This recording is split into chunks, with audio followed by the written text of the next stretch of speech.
Okay, so I'm going to explain a couple things to you real quick. Again, this is contracts and contracts law. This is from the Office of the Law Revision Council, United States Code, unitedstatescode.house.gov. Now, this is not or appears not to be an official government website because they're putting up here official U.S. government website when it is official. So I'm assuming this is not official, even though it's a .gov website.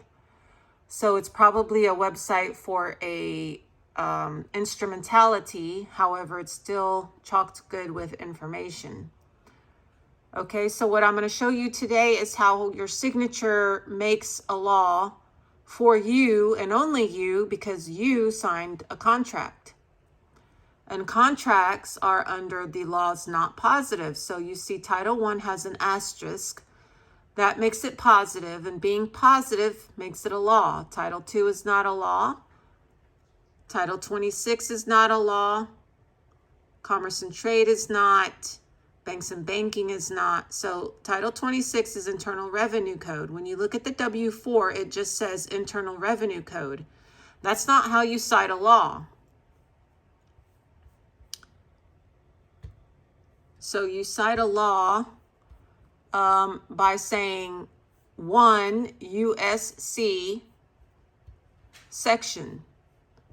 Okay, so here is Title I. Title I has been made a law. It's got an asterisk. So when we look at it under the front matter, it says positive law citation. This title has been made positive law by Section 1 of Act July 30, 1947, Chapter 388, 61 Stat 633, which provided in part that Title I of the United States Code, entitled General Provisions, is codified and enacted into positive law and may be cited as 1 USC section such and such. So whenever you have a title made into a law and given a positive law citation, you would say this would be 1 USC section, and then you would cite the section. Title II has no positive law citation, which means it has not been acted into positive law. Title III has one, Title IV has one, Title V has one, Title VI has not been passed into positive law. 7, 8, not passed. 12, banks and banking, not passed. 15, commerce and trade, not passed. And private contracts come under, in part, under commerce and trade. Crimes and criminal, customs and duties, education. It says Title 23 has been passed into positive law. However, when you click on it, there is no positive law citation. Internal Revenue Code, intoxicating liquors, none of those are laws because they have no asterisk and they have no positive law citation. So on the W-4 at the directions where it says that the Internal Revenue Code section whatever, that's not how you cite a law because it's not a law. You have to cite it as a law, which would be, if it was cited as a law, it would say Title 26 USC, or it would say 26 USC sections, and then it would give the appropriate sections. It doesn't say that on the 4, it just says, on the W-4, it just says Internal Revenue Code. Okay, so anything that has a positive law is cited as a positive law, and positive laws are all cited in the same way, which is 1 USC section, or 3 USC section, or 4 USC section, 5 USC section, okay? So everything else that's not been passed into law is just a contract. I want to talk a second about laws. So contract laws. You have laws in general, which are the laws of God or nature. You have laws between God and man, and you have laws between man and man. Laws between man and man are legal. Even your government is a form of law between man and man, which is a legal system. Legal systems are fictions.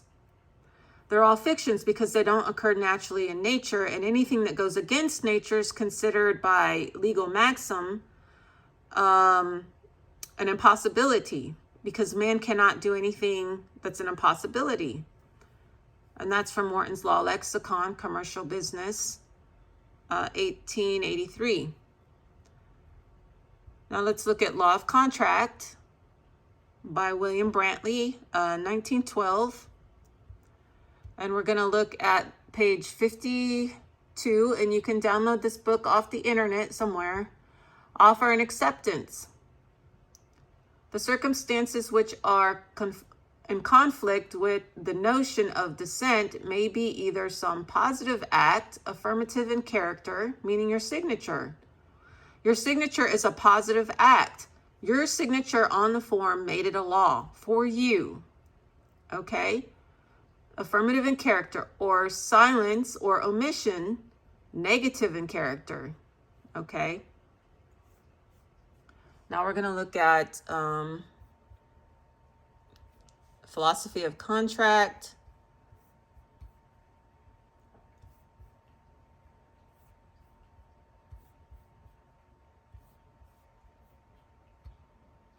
This is Stanford Encyclopedia of Philosophy. Just going to go over a few things here to entice you to go out and find this article on the internet and maybe read it. The law of contracts, at least in the orthodox expression, concerns voluntary or chosen legal obligations. That means you chose to be obligated to the federal government and you chose to contract with it by signing its W-4 form.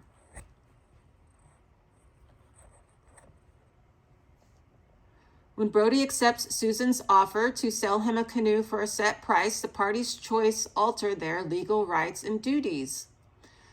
Their success at changing the legal landscape depends on a background system of rules that specify when and how contractual acts have legal effect, rules that give the offer and acceptance of bargain and exchange a central role in generating obligations. Okay, all this is found in Title 26.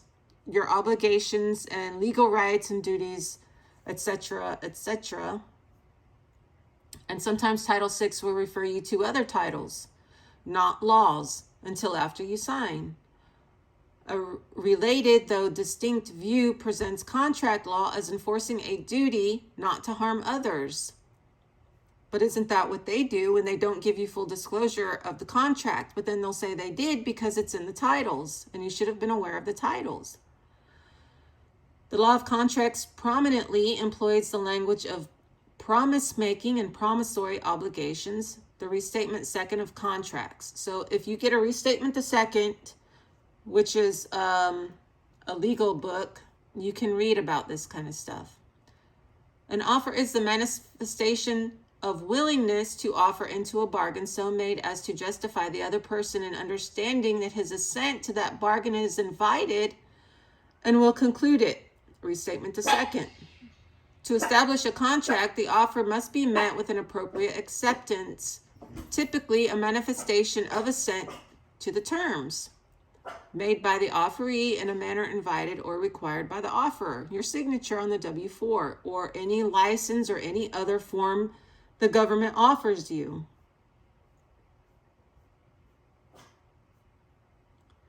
Duty not to harm and the promisee's reliance interest. Broken promises typically impose tangible burdens on the promisee in the form of cost, including opportunity cost, incurred in reliance on a promise, or in the form of disappointed expectations. If those costs can be classified as harms, then promissory representations implicate the duty not to harm. So if you agree to pay by the W-4 and then stop paying without changing your W-4, then they're going to claim an injury and charge you anyway, or put you in jail, because somehow putting you in jail satisfies their injury. Because had they not been injured by you, so they say, or they claim, they could have made a contract or wouldn't have counted on the money coming in to do the things that it wanted to do. So all these government forms or private contracts are basically a bait and switch, because you think you're signing a form because you have to, because you were told it's the law, and they switched it up on you after lying to you because you signed the form and then it wasn't a law. It wasn't a law until after you signed it. So when you signed it, you made it positive law. You enacted it into positive law, and the form you signed is proof that it was made positive, which was your agreement to pay a tax.